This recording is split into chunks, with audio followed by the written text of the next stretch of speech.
വീട്ടിൽ നിന്ന് ചെയ്യാൻ അവകാശം ഉണ്ടായിരുന്നു. പക്ഷെ എനിക്ക് അവിടെ പോയി ചെയ്യാനുള്ളൊരു ആഗ്രഹം കൊണ്ടാണ് ഞാൻ അവിടെ തന്നെ പോയി ചെയ്തത്. പല കാരണങ്ങൾ കൊണ്ട് വോട്ട് ചെയ്യാതിരുന്നവരുണ്ടാകും, മടി പിടിച്ചിരുന്നവരുണ്ടാകും. എന്നാൽ എല്ലാ പ്രതിസന്ധികളെയും അതിജീവിച്ച് പോളിംഗ് ബൂത്തിലെത്തി വോട്ട് ചെയ്ത ഒരാളുണ്ട്. കോഴിക്കോട് സ്വദേശി ആസിം വെളിമണ്ണ.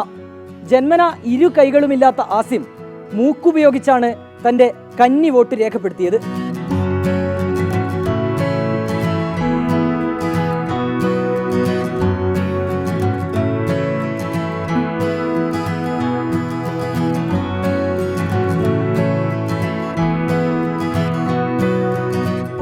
കന്നി വോട്ടാണ്.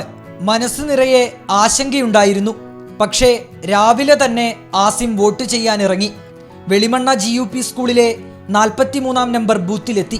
ശരിക്കും ഭയങ്കര സന്തോഷമുള്ള ദിവസമാണ്. കാരണം ആദ്യമൊക്കെയാണ് ഞാൻ ഒരു വോട്ട് ചെയ്യാൻ വേണ്ടിയിട്ട് പോകുന്നത്. അപ്പോൾ അതിൻ്റെതായൊരു എക്സൈറ്റ്മെൻറ്റ് എനിക്ക് ഉണ്ടായിരുന്നു. എങ്ങനെയാണ് ഞാൻ വോട്ട് ചെയ്യുക എന്നൊരു വലിയൊരു ആകാംക്ഷ, ഒരു പേടി എനിക്കുണ്ടായിരുന്നു. അങ്ങനെ എല്ലാവരും പോയി ചെയ്ത സമയത്ത് അങ്ങനെ അടിപൊളിയായിട്ടുണ്ട്. കാലിലാണ് മഷി പുരട്ടിയത്. വോട്ട് ചെയ്തത് മൂക്കുകൊണ്ടും. പോകുന്ന സമയത്ത് ഞാൻ വിചാരിച്ചു ക്യൂ നിൽക്കേണ്ടി വരും എന്നൊക്കെ ഒരു ഫുള്ള് കൺഫ്യൂഷനിലാണ് ഞാൻ പോകുന്നത്. എങ്ങനെയാണ് ഞാൻ വോട്ട് ചെയ്യാന്നൊക്കെ ഇങ്ങനെ ചിന്തിച്ചുകൊണ്ട് ആണ് പോകുന്നത്. ഉപ്പാൻ്റെ കൂടെ നിന്ന് പോയത്. ഞാൻ ഉപ്പയും പോയി. അവിടുത്തെ സമയത്ത് അവിടുത്തെ അധികൃതർ വളരെ സ്നേഹത്തോട് കൂടിയിട്ട് എന്നെ ക്യൂവിൽ നിർത്താൻ കഴിച്ചു. നമുക്ക് അപ്പം എനിക്ക് ഞങ്ങളുടെ പ്രാധാന്യം മനസ്സിലായത്. നേരെ കൊണ്ടുപോയിട്ട് എന്നെ അതിനുള്ളിൽ കയറ്റി കാൽമേൽ മഷി ഒരുക്കി തന്നു. അങ്ങനെ പോയി വോട്ട് ചെയ്തു. കാലുകൊണ്ട് ചെയ്യുന്നതിന് പകരം മൂക്കുകൊണ്ട് ചെയ്തു. വോട്ട് ചെയ്യേണ്ടതിന്റെ പ്രാധാന്യത്തെക്കുറിച്ച് ആസിമിന് തെല്ലും സംശയമില്ല. ഈ വോട്ട് എന്ന് പറയുന്നത് നമ്മുടെയൊക്കെ ഒരു അവകാശമാണ്. ആ ഒരു വോട്ട് ചെയ്യാത്തതിൻ്റെ പേരിൽ നമുക്ക് നാളെ ഖേദിക്കേണ്ടി വരുന്നൊരവസ്ഥ നമുക്ക് ഉണ്ടാവരുത്.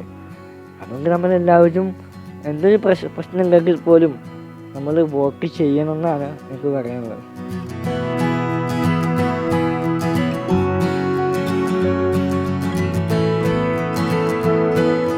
ജനാധിപത്യത്തിന്റെ മാത്രം അടയാളമല്ല ആസിമിന്റെ കാൽവിരലിൽ പതിഞ്ഞ നീലമഷി.